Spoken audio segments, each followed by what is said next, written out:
Gimana?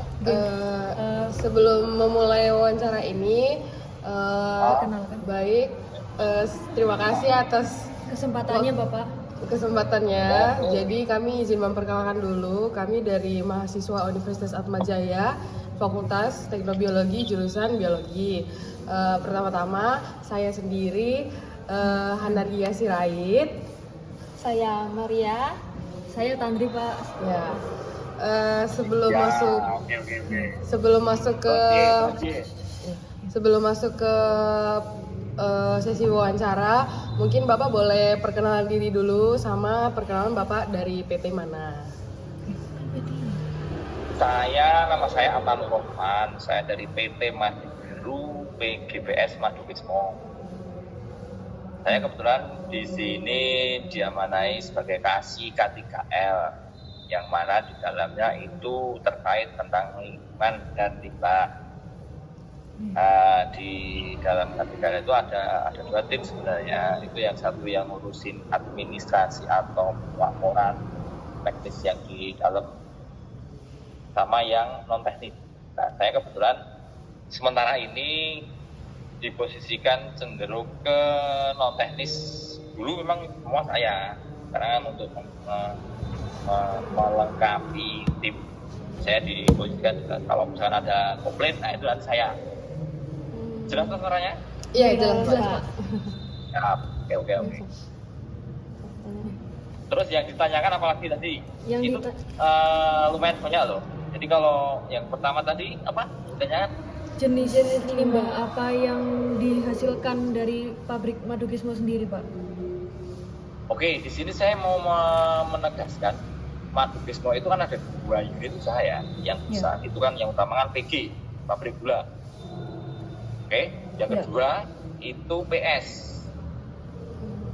PS itu? Jenengan itu fokus di PG-nya atau PS atau bahkan dua-duanya. Itu harus dilihat dulu. Harus dilihat dulu karena nanti biar jenengan nggak terlalu melebar. Di pabrik gulanya aja, Pak. Gulanya aja? Iya, Pak. Oke, deal ya, gula ya? Iya, Pak. Oke, terus pertanyaan selanjutnya. Jenis limbahnya apa aja ya, Pak, yang di pabrik gula? Pabrik gula itu jenisnya, limbahnya itu ada limbah padat, limbah cair, bau udara. Bau udara? Oke. Ya, emisi itu kan limbah udara. Satu-satu ya, limbah padat dulu ya. Iya, Pak. Oke, limbah padat. Limbah padat itu yang pertama itu ada namanya abu dari sisa pembakaran cerobong. Tadi udah kepikiran kan? Iya, Pak. Ada lihat cerobong-cerobong tuh? Iya, Pak. Nah, itu akan menghasilkan abu ketel namanya. Itu ada yang free ash, ada yang bottom ash. Oke, tuh. Terus yang kedua namanya blotong. Blotong itu dihasilkan dari proses pemurnian nira yang diperah di dalam pabrik. Nah, jadi itu dari proses pemurnian nira. Jadi nira kan diperah itu kan dalam kondisi keruh ya. Nah, itu butuh dijernihkan. Nah, dengan cara menambahkan susu kapur dan gas belerang, nanti akan ada endapan. Namanya blotong. Kalau bahasa industrinya filter cake. Tuh, lah. Blotong maupun abu itu masih berpotensi untuk dijadikan pupuk organik.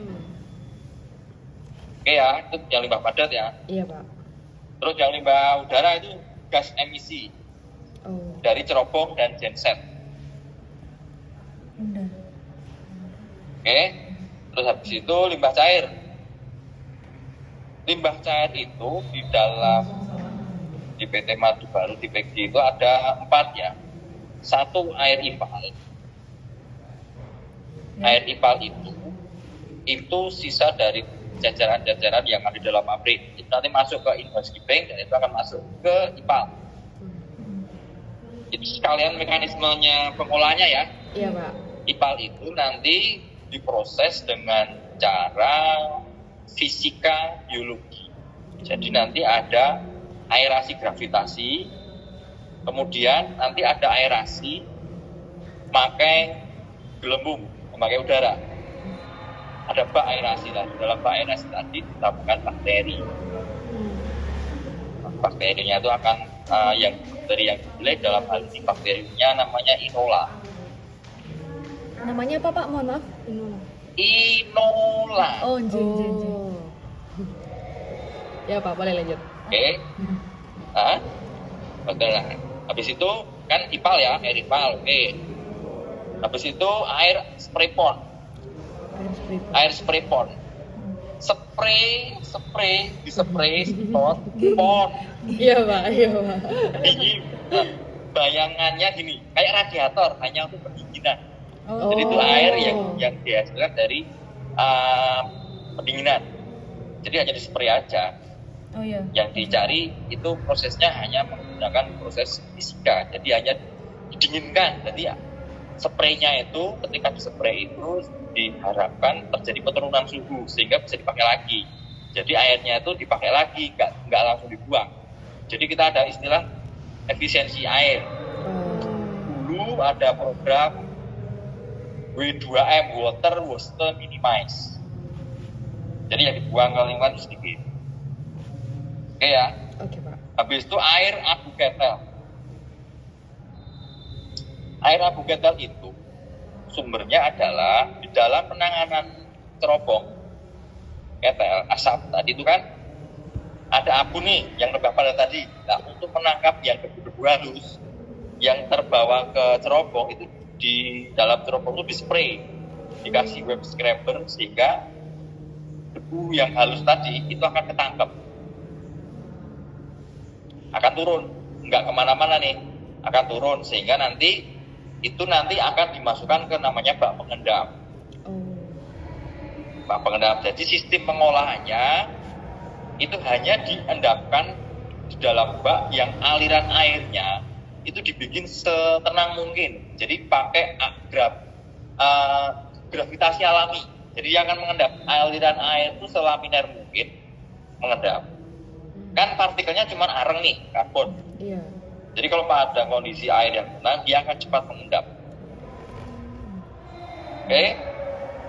Air IPAL, air spray pond, air abu ketel. Nah, ketika air ini akan keluar di jalur namanya air gabungan. Sebelum ke lingkungan. Jadi di Madukismo ada 4 itu ya kalau limbah cairnya ya air spripon, air IPAL, ketel, spripon, abu ketel, baru gabungan. Jadi pokoknya sebenarnya kayak hanya istilah jalan ini biasanya yang relevan untuk diambil sampelnya yang karena akan mewakili ketiga-tiganya. Oke, sampai di sini paham? Paham. Oke. Habis itu limbah B3. Limbah B3 itu bahan yang berbahaya. Iya. Itu di situ yang sudah kerjasama pihak. Jadi karena kalau B3 itu kita kerjasamakan dengan pihak ketiga yang berizin resmi komplit dari KLHK. Jadi kalau B3 itu cenderung ke regulasi yang marahin umat, menyebalkan. Karena aturannya ada terus, dan ketika dilaporkan seperti itu. Itu ya, nanti udah pada tadi udah cair, darah, padat, B3 ya. Iya. Ya, apalagi pertanyaannya? B3-nya itu apa aja ya Pak? Contoh limbah B3-nya. Contoh limbah B3-nya apa aja? Oh iya, belum ya, sorry. B3-nya ada 1 aki bekas. Oh. 2 oli bekas. Terus yang ketiga sisa label atau sisa tempat bahan berbahaya dan sisa laboratorium itu kan termasuk. Jadi nggak hanya sebatas itu. Udah Pak? Udah. Oke. Untuk pertanyaan selanjutnya, Kira-kira berapa kadar limbah yang aman untuk dibuang ke lingkungan dan apa saja parameternya? Ini sing saya rasa seneng ini harus buka buku. Ya apal sih, cuman nanti dikoreksi aja. Aturan yang terbaru aja. Iya, Ini Pak. mengacu aturan yang terbaru. Parameter limbah itu kan yang umum. BOD, COD, BOD, TSS, minyak lemak, sulfida, sama deterjen. Oh. Tuh, nanti cari di Google ada yang terbaru kayak PP nomor 21 tahun 2021. Cuman biasanya kita itu ngeluarin, kita itu kan kalau madu baru itu kan ikut proper ya. Pernah dengar proper toh? Belum berapa? Belum. Ya. Belum aja lama, belum. Nanti dibuka proper itu apa? Nanti di Zoom. Oke, Pak. Kita tuh ikut proper, artinya kita itu taat dengan aturan masalah hukum lingkungan Oh. yang kebijakan karena kita kan diawasi oleh kementerian, dan itu apa aja yang dilakukan, yang disepakati itu kita lakukan. Dan alhamdulillah kita selama ini predikatnya biru itu artinya taat dengan aturan. Nah, sistem pelaporannya sekarang udah mulai canggih. Kayak dulu main dan kopi, sekarang main namanya istilahnya SIPEL, Sistem Informasi Pelaporan Elektronik. Itu online, berbasis online dan itu terintegrasi. Jadi ketika ada parameter yang naik melebihi angka baku mutu, itu otomatis akan warnanya merah. Jadi pertama itu kan gold, nomor 2 green, nomor 3 biru blue, nomor 4 merah, yang paling jelek hitam. Oh. Kita 2 kali penyidikan. Kita selama ini hitam, biru lah. Ya menyesuaikan punya yang keraton darah biru, kita juga biru. Oke, Oke, Pak. Lanjut. apalagi? Pertanyaan terakhir, Pak. Ya, Bagaimana kualitas air limbah setelah melalui serangkaian pengolahan, Pak? Kualitasnya jadi seperti apa? ya jelas bagus lah. Oh, Kalau iya, kita iya. biru, Iya. kalau kita dapat rapor biru, itu pasti ada. Wah, Bapak nganu bom nih, nggak ada yang bukti biru. Buka aja websitenya KLHK, itu ada peringkat perusahaan. Kalau nggak salah, yang di agroindustri punya kita tuh nomor 164, kalau nggak salah loh. Itu biru. Kalau di sini tak kasih lihat, oh itu piagamnya kita tempel. Ya, mungkin segitu aja pertanyaannya. Yap. Kami mau mengucapkan terima kasih banyak ke Bapak karena Ya, kembali kasih. udah mau meluangkan waktu kami wawancarain. Oke, siap. Mungkin Itu ya. minta maaf kalau ada perkataan yang kurang enak atau salah kata gitu. Makasih ya, Pak. Ya. Makasih, Pak. Oke, Makasih, Pak. oke. Ya, Mari, Pak. selamat siang. Ya. Siap, Pak. Makasih, Pak. Saya tutup ya, Pak.